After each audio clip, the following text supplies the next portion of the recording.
Meus irmãos e irmãs, como crentes em Cristo, como pessoas que pela graça e misericórdia de Deus foram alcançadas pelo Evangelho e convertidas, nós não acreditamos em chance, nós não acreditamos em destinos, nós não acreditamos em acaso. Nós cremos sim num Deus soberano, gracioso, que conduz todas as coisas, ordena todas as coisas que acontecem no universo, de conformidade com a vontade dele, o plano eterno dele, para que o seu propósito soberano e eterno seja consumado na nossa vida para a honra, para a glória e para o louvor do nome dele próprio. Essa é a convicção de cada crente, num Deus soberano. A convicção de que as nossas vidas estão absolutamente confiadas às suas mãos e que ele ordena e dirige e controla todas as coisas para o nosso bem e para a sua própria honra e glória. E meus irmãos e irmãs, nessa passagem, nesse pequeno relato que eu acabei de ler com os irmãos, nós encontramos um exemplo claríssimo da soberana providência de Deus em conduzir todas as coisas para a salvação dos seus eleitos, a promoção do teu reino e o louvor da sua glória.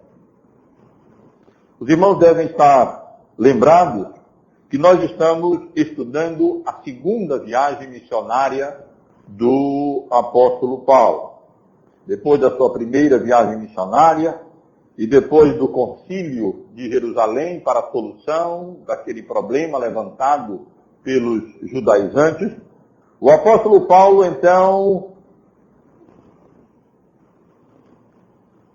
percebeu que era tempo de retornar às igrejas pelas quais ele e Barnabé haviam passado durante a primeira viagem missionária, para confirmar aqueles irmãos, confirmar aquelas igrejas, e assim foi feito.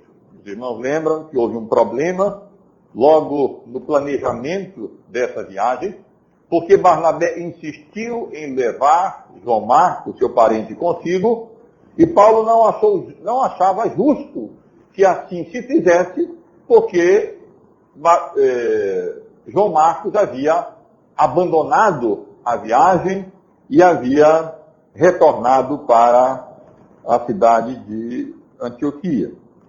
E então, isso não impediu os planos de Deus e de Paulo, e Barnabé, tomando a João Marcos, foi para a ilha de Chipre, e Paulo, tomando como ajudante a Silas, se dirigiu para o norte e passando pela Síria, pelo norte da Síria e pela região da Cilícia, depois então se dirigiu às cidades onde ele havia pregado o Evangelho na primeira viagem missionária, e ali teve a oportunidade de confirmar as igrejas pregando a palavra de Deus na cidade de Derbe, na cidade de Listra, no norte da Galácia, ali pela região de Icônio e Antioquia.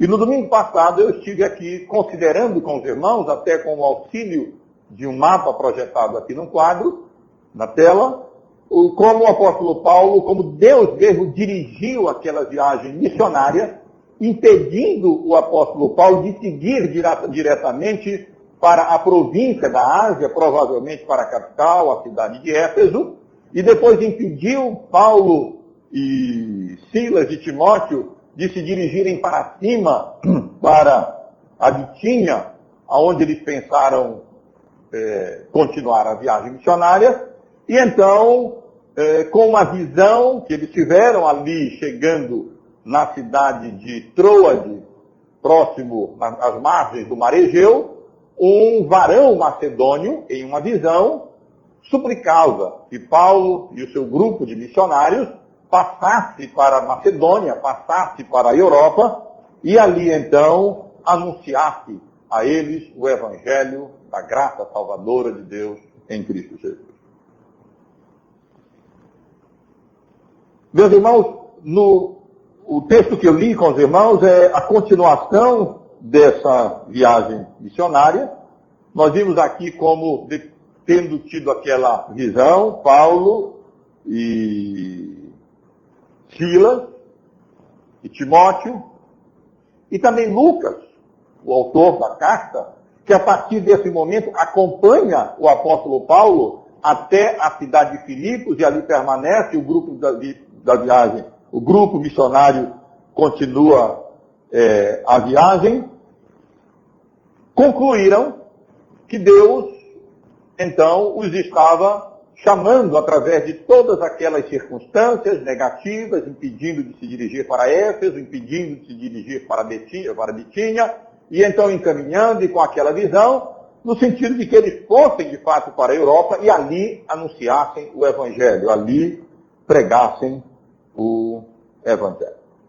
Eles não se demoraram, eles obedeceram aquelas instruções divinas, e então encontramos nesses versículos que lemos o início da obra missionária na Europa, através da direção, da supervisão e da orientação de Cristo através do seu Espírito Santo aos apóstolos.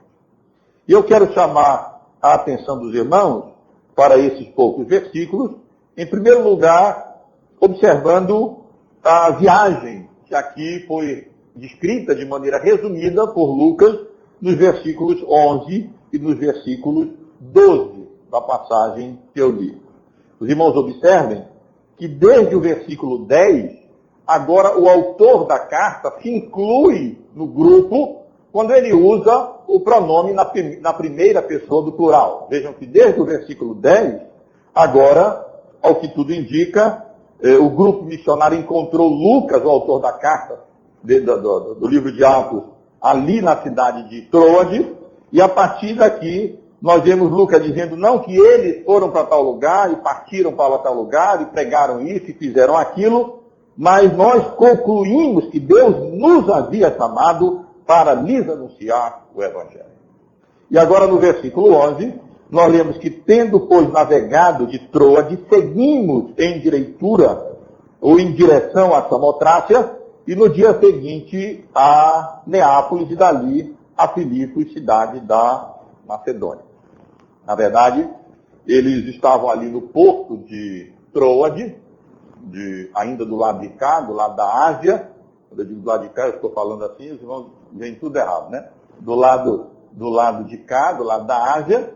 E então eles tomaram um navio e daí eles se dirigiram para o outro lado do mar Egeu.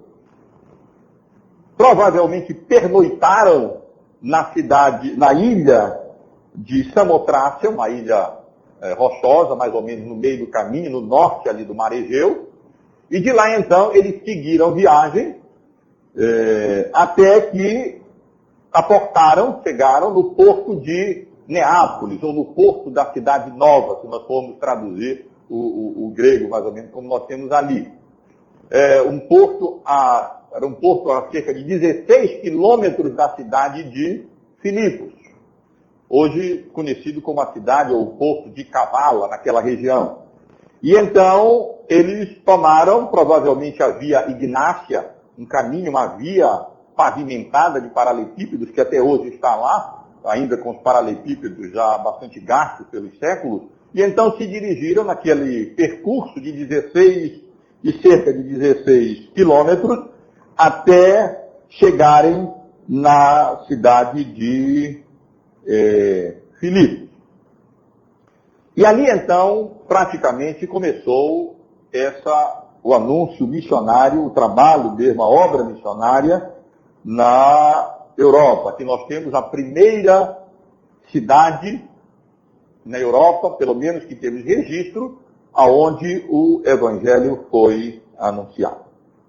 O versículo 12 diz alguma coisa a respeito da cidade de Filipos, aonde o Evangelho foi pela primeira vez pregado em solo europeu.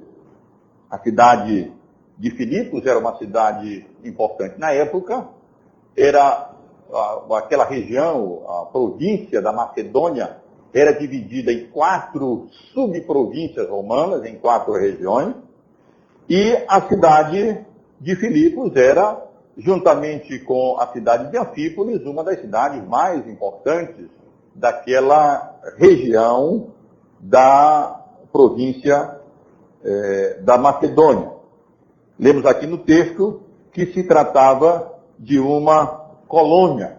Era uma colônia, era um termo empregado para designar uma região ou uma cidade que havia sido estabelecida como colônia de Roma, e aonde os veteranos soldados de guerra podiam ali se estabelecerem, podiam ali viver, isentos do pagamento de impostos, com a cidadania romana, com vários privilégios, como prêmio por terem servido ao Império Romano nas batalhas, nas lutas, nas guerras que eles iam travando, expandindo assim o Império. A cidade tinha esse nome de Filipos em homenagem ao pai de Alexandre o Grande, Filipe da Macedônia, que deu o nome da cidade a si próprio, quando a cidade foi conquistada dos gregos há aproximadamente 3, 4 séculos antes do nascimento do nosso Senhor e Salvador, o Senhor Jesus Cristo. Mas o primeiro anúncio do Evangelho, propriamente dito, não ocorreu exatamente na cidade de Filipos. É interessante observar que Paulo e o grupo de missionários, Silas, Timóteo e agora Lucas, acompanhando também, chegando na cidade de Filipos, eles não encontraram ali um grupo de pessoas prontas para ouvir o Evangelho, como aconteceu, por exemplo, com Pedro, que teve aquela visão e foi anunciar o Evangelho a Cornélio, em Cesareia, e ali então, quando lá chegou, já encontrou Cornélio, sua casa, tudo de fato ali preparado, eles prontos para ouvirem o Evangelho ser anunciado. Eu imagino, irmão, lendo o texto, estudando o texto durante a semana, que aqueles irmãos, aquele grupo de pessoas, e Paulo devem ter ficado um pouco decepcionados. Cadê o varão macedônio que nos chamou para cá? Cadê as pessoas que estavam, na nossa visão, clamando que nós viéssemos aqui e anunciássemos a eles o Evangelho da graça salvadora de Cristo? Eles passaram dias ali na cidade de Filipos e Lucas não registra que tenham tido uma recepção positiva, de maneira nenhuma. E, de fato, o primeiro anúncio do Evangelho não ocorreu ali na praça da cidade de Filipos, não ocorreu para um grupo de varões macedônios e sequer para um varão macedônio. Na verdade, eles, chegando no sábado, saíram da cidade e se dirigiram até um local à beira do rio, fora da cidade, aonde eles compreenderam que ali deveria ter um grupo de judeus orando. O mais provável é que naquela cidade de Filipos não houvesse uma sinagoga. Era uma cidade, como eu mencionei, romana, era ali povoada especialmente por veteranos, soldados romanos de guerra, e ao que tudo indica, não havia ali em Filipos o quórum mínimo para o estabelecimento de uma sinagoga, que era de 10 homens. Se não houvesse pelo menos 10 homens, uma sinagoga não poderia ser estabelecida em uma cidade. E quando isso acontecia, era comum que então os poucos judeus, ou prosélitos, ou pessoas tementes a Deus, se reunissem em lugares abertos, na casa ou algum lugar, então, especialmente também ao ar livre, de maneira informal, para orarem a Deus, para cultuarem ao Deus, Criador dos céus e da terra, que se revela nas Escrituras. E, em busca desse lugar, É provável que o grupo ali tivesse se informado, onde tinha alguns judeus, tinha sinagoga, não tinha sinagoga, mas tem ainda algumas pessoas que se reúnem lá na beira do rio, e então, chegando no sábado, eles lá foram, como era parte da estratégia evangelística e missionária do apóstolo Paulo, começaram o anúncio do evangelho, especialmente pelos judeus, pelos prosélitos e pelas pessoas tementes a Deus. Para lá eles foram, não encontraram ali na beira do rio nenhum homem, encontraram apenas algumas mulheres que no sábado ali estavam reunidas, orando ao Senhor. E foi ali, naquela circunstância, na beira do rio, para umas poucas mulheres reunidas, que o apóstolo Paulo e seus demais ajudantes anunciaram, pela primeira vez, pelo menos é o que temos registro, o Evangelho em solo europeu. Mas o texto não registra apenas algumas informações sobre essa viagem que levou Paulo e os missionários à Europa, não registra apenas a primeira cidade onde eles chegaram ali para anunciar o Evangelho, e o primeiro anúncio do Evangelho propriamente dito na margem daquele rio para aquelas mulheres, mas o texto se concentra no fato, de fato, no primeiro crente convertido em solo europeu. E não foi um varão macedônio, foi uma mulher de Tiatira. Nem sequer ela era daquela região. Foi Lídia, uma mulher, não homem, mas uma mulher, natural da cidade, de uma cidade conhecida como a cidade de Tiatira. Era uma cidade que ficava ali na província da Ásia, do outro lado de onde o apóstolo Paulo tinha vindo de lá, e para onde ele intencionava ir, mas o Espírito Santo o impediu que fosse para a Ásia, e também impediu para ir para a Bitínia, e depois fez com que ele atravessasse o Mar Egeu. E ela era exatamente originária daquela cidade de Tiatira, que era uma cidade conhecida desde séculos antes como uma cidade produtora de tinturas. Havia vários tintureiros naquela cidade e existem até inscrições de séculos antigas, mencionando que havia até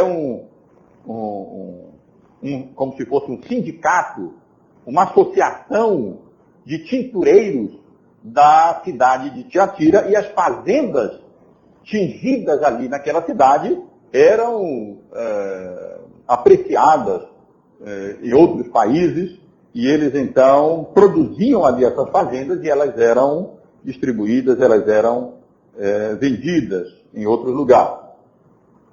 E Lídia, que era natural de lá de Tiatira, não era, portanto, lá da Macedônia, nem de Filipos, era uma mulher comerciante.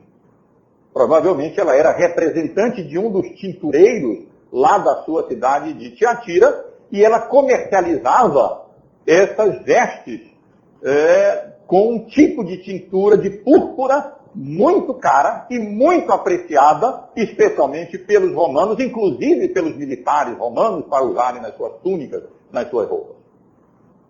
E lá estava um bom mercado. Uma província ali cheia de romanos. E lá estava Lídia exatamente na sua profissão, comercializando esses tecidos tingidos de púrpura. A outra informação que o texto nos dá sobre Lídia, além da sua naturalidade, da sua nacionalidade e da sua profissão, diz respeito à sua religião. Lucas nos informa que ela era uma mulher temente a Deus. Como, por exemplo, Cornélio, os irmãos devem se lembrar. Uma pessoa temente a Deus era um gentil, uma gentia, que não havia sido, não havia se tornado totalmente judeu, não era um prosélito do judaísmo, mas eram pessoas que haviam aceitado a religião de Israel e adoravam o Deus de Israel, que haviam se convertido ao Deus de Israel, e então adoravam a Deus e se reuniam juntamente nas sinagogas, ou nessas reuniões mais informais, onde não havia sinagoga, para aprenderem mais acerca do Deus revelado no Antigo Testamento, na lei, na Torá, na Bíblia, e também para cultuarem a Deus, para adorarem a Deus. E essa mulher, não varão macedônio, mas uma mulher de Tiatira, foi a primeira mulher convertida na Europa. E diz o texto que Lídia, ali reunida naquele sábado com as outras mulheres, provavelmente ali judias, ou então prosélitas do judaísmo, ou então outras mulheres tementes a Deus também, estavam lá orando, e o apóstolo Paulo e os companheiros ali estavam falando do Evangelho a elas. Encontrando aquele grupo, então eles anunciaram o Evangelho, eles falaram o Evangelho, eles pregaram o Evangelho às mulheres, e diz o texto que Lídia escutava com atenção mesmo. A ideia lá no original é essa de alguém que estava escutando atenciosamente aquilo que aqueles homens estavam falando. E nós lemos ainda, meus irmãos, no versículo 14, que quando Lídia estava ali, escutando a evangelização, a mensagem do apóstolo Paulo, Deus, Cristo, na verdade, o Senhor aqui certamente apontando para o Senhor Jesus Cristo ressuscitado, através do seu Espírito, abriu o coração daquela mulher de Tiatira, de tal maneira que ela atendeu às coisas que o apóstolo Paulo dizia. Ela compreendeu as coisas que o apóstolo Paulo estava pregando, anunciando. Creu naquilo que o apóstolo Paulo, na mensagem, na pregação de Paulo, que certamente estava ali anunciando a Cristo como único e suficiente Salvador. Essa era a sua pregação, essa era a sua mensagem. Ele mesmo disse que ele anunciava Cristo Jesus e ele crucificado, não estava interessado em filosofias humanas, não estava interessado em exibição de eloquência ou coisa parecida. O que ele queria fazer era pregar a Cristo, anunciar a Cristo e esse crucificado, porque ele sabia que era o poder de Deus para a salvação de todo aquele que crê, tanto dos judeus como também dos gentios. E diz o texto, portanto, meus irmãos, que enquanto aquela mulher de Tiatira, ali em Filipe, na margem do rio, num sábado, naquela reunião de oração, na ausência de uma sinagoga, o Paulo falou, e pela misericórdia e pela graça de Deus, o Espírito Santo de Deus, abriu o coração de Lídia.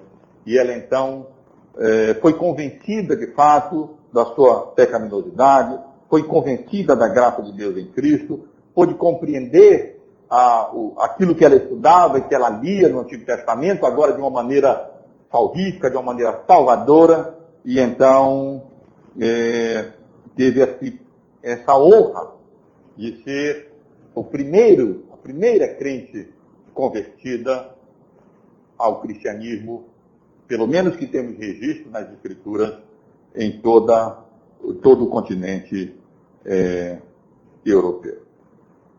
O final do relato, nesses versículos, menciona a primeira igreja estabelecida ali na cidade de Filipos. Nós lemos no versículo 15 que depois de ouvir a palavra e depois do Espírito Santo abrir o coração de Lídia, nós sabemos que essa é uma obra do Espírito Santo, Cristo opera isso através do seu Espírito, através da sua palavra. Lídia, então, foi batizada, e não apenas ela, mas foi batizada ela, diz o texto, e toda a sua casa. Aqui, normalmente, os nossos irmãos de tradição batista têm dificuldade em compreender se estivessem também crianças.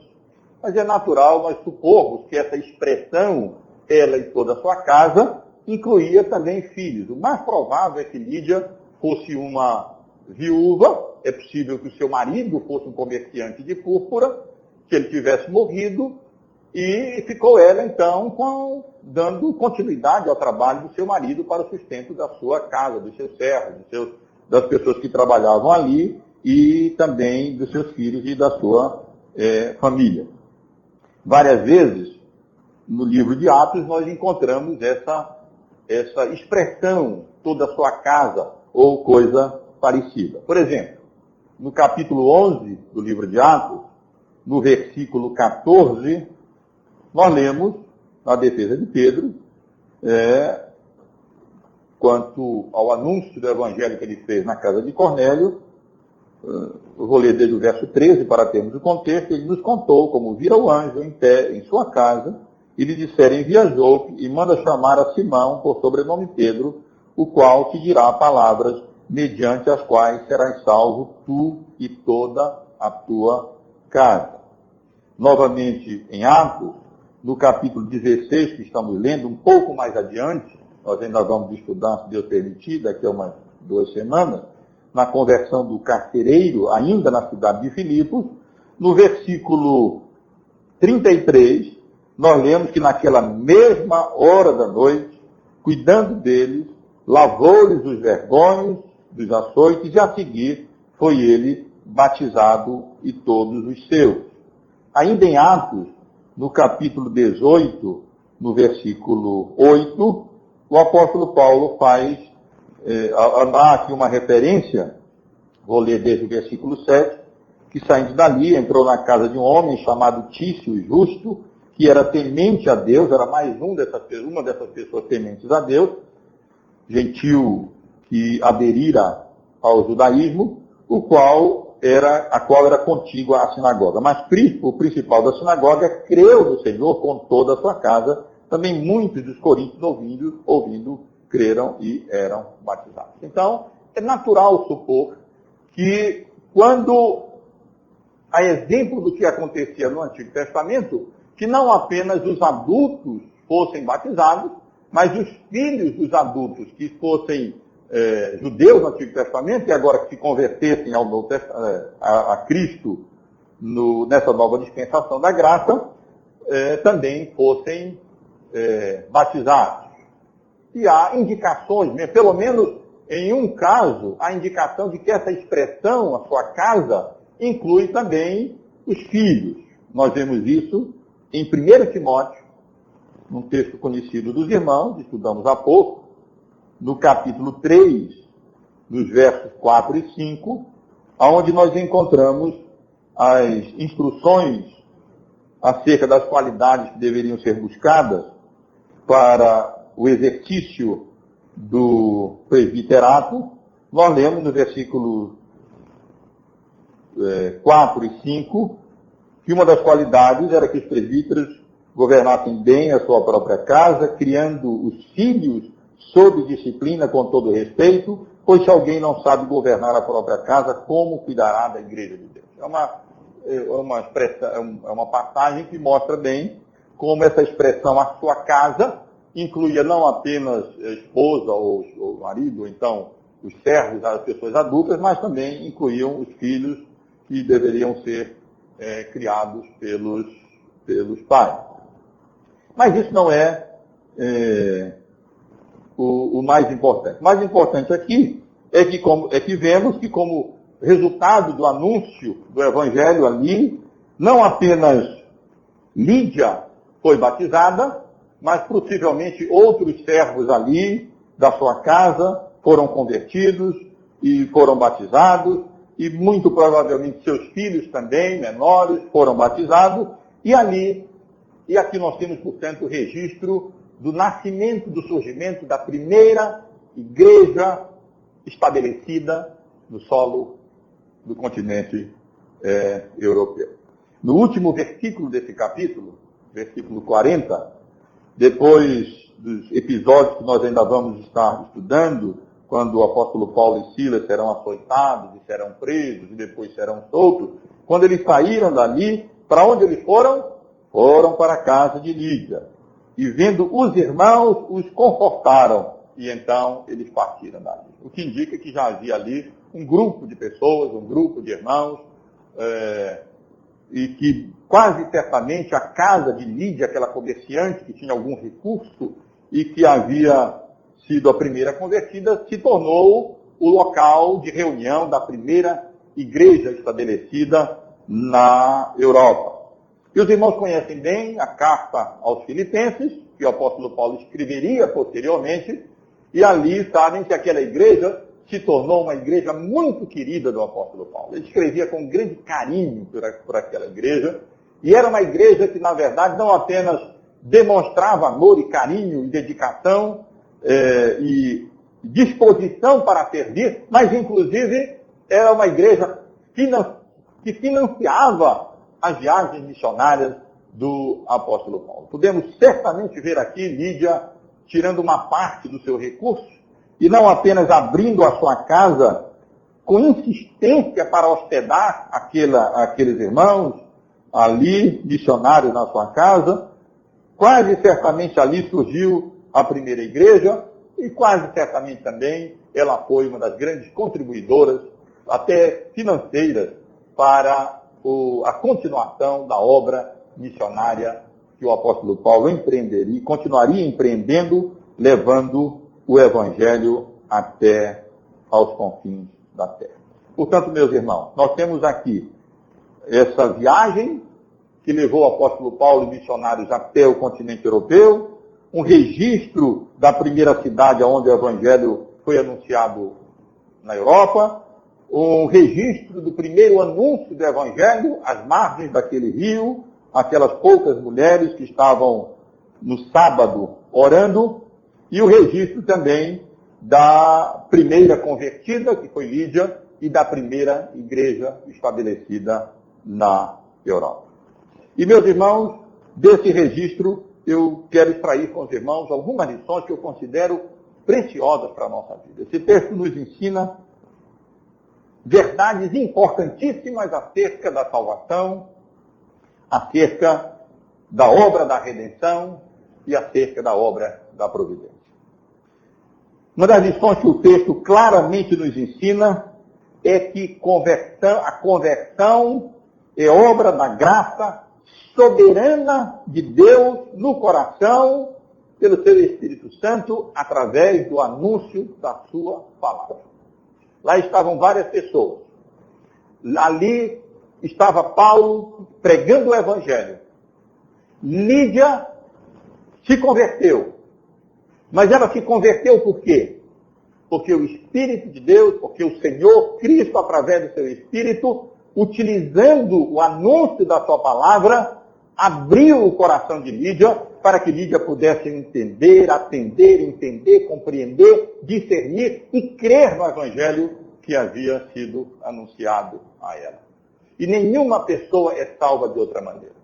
Nós somos salvos porque pela misericórdia e graça de Deus, o Espírito Santo de Deus é capaz de abrir o nosso coração, de nos convencer do nosso pecado, nos convencer da graça salvadora de Cristo, e como que dizer, haja luz aonde há trevas, e então há luz, e nós passamos a perceber as coisas que anteriormente nós não percebíamos.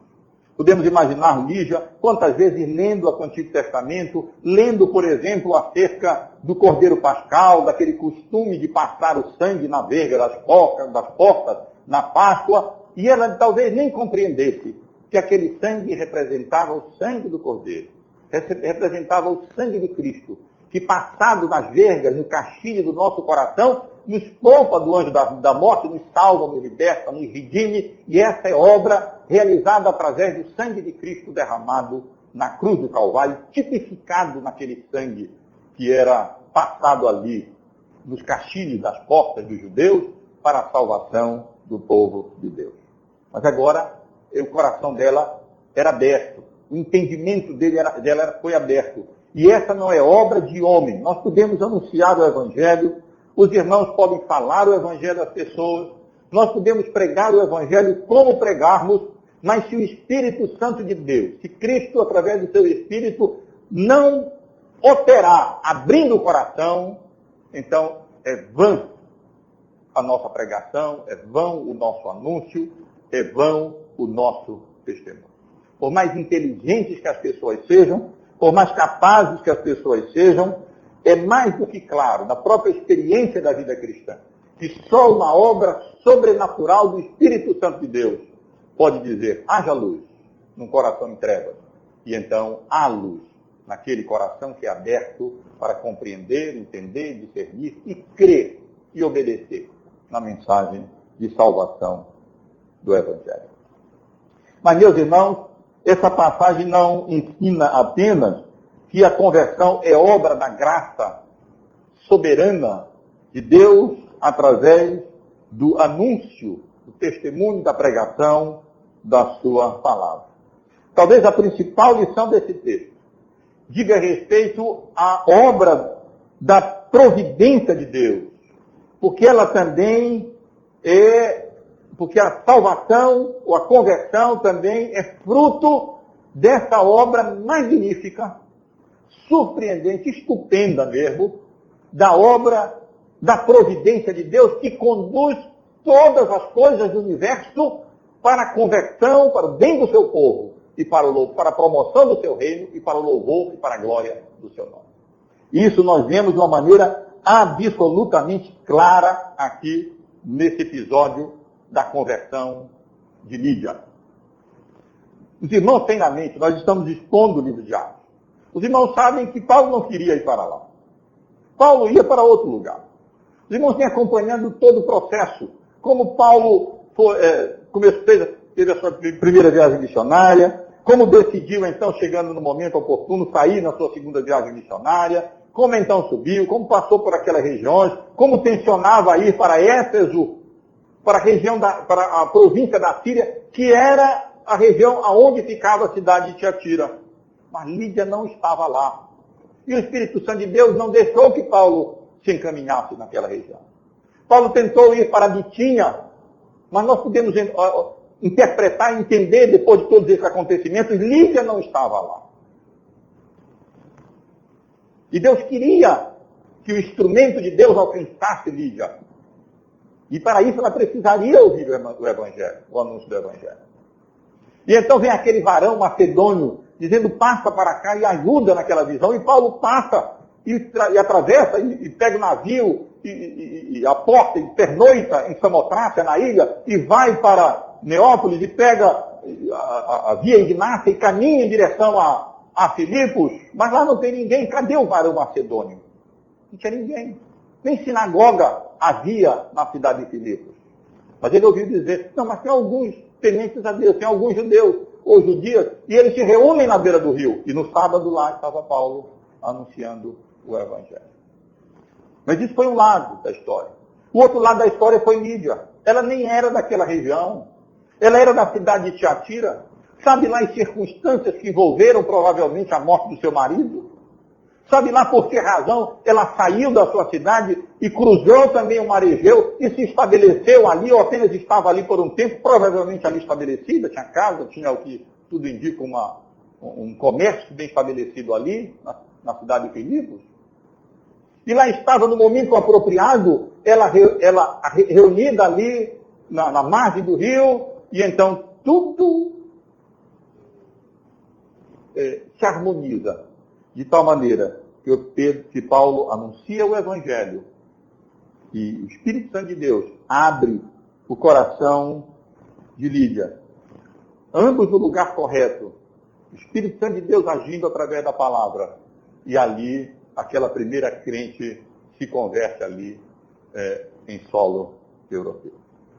Meus irmãos, os irmãos, se com certeza pararem um pouco e pensarem nas circunstâncias das suas próprias vidas, os instrumentos, os meios que Deus utilizou para que naquele momento apropriado os irmãos estivessem ali para ouvir o Evangelho e então serem objeto da graça salvadora de Deus em Cristo, os irmãos vão dizer, louvado seja a providência desse Deus soberano que conduz todas as coisas para que no momento apropriado o seu eleito ouça o Evangelho, se converta, seja salvo, e assim o reino de Deus seja promovido e o nome dele honrado e glorificado. E quem sabe, se essa não é a circunstância, que talvez um ou outro, que nem tem ainda de fato, entregue o seu coração a Cristo, que não tenha sido objeto dessa obra salvadora, tenha sido trazido nas várias circunstâncias aqui, hoje à noite, para ouvir o Evangelho e então ser convencido do seu pecado, da sua iniquidade e salvo pela graça, pela misericórdia de Deus através do Evangelho que está sendo pregado. A conversão não é obra apenas da graça salvadora de Cristo. É fruto da sua soberana providência, que conduz todos os acontecimentos, todos os eventos, para que a vontade de Deus seja consumada, seus eleitos salvos e o seu nome honrado e glorificado. Mas, meus irmãos, essa passagem tem mais uma lição. E essa lição diz mais respeito à nossa própria responsabilidade. Os irmãos percebem que, embora a conversão seja obra da graça soberana de Deus em Cristo, e que seja fruto dessa providência também soberana de Deus, que conduz todas as coisas para a salvação do seu povo, em nenhum momento isso elimina a nossa responsabilidade humana. Em nenhum momento. Paulo teve que aceitar a sua vocação, Paulo teve que sair nas suas viagens missionárias, Paulo teve que decidir voltar nas igrejas para confirmá-las e assim ser encaminhado para pregar o Evangelho.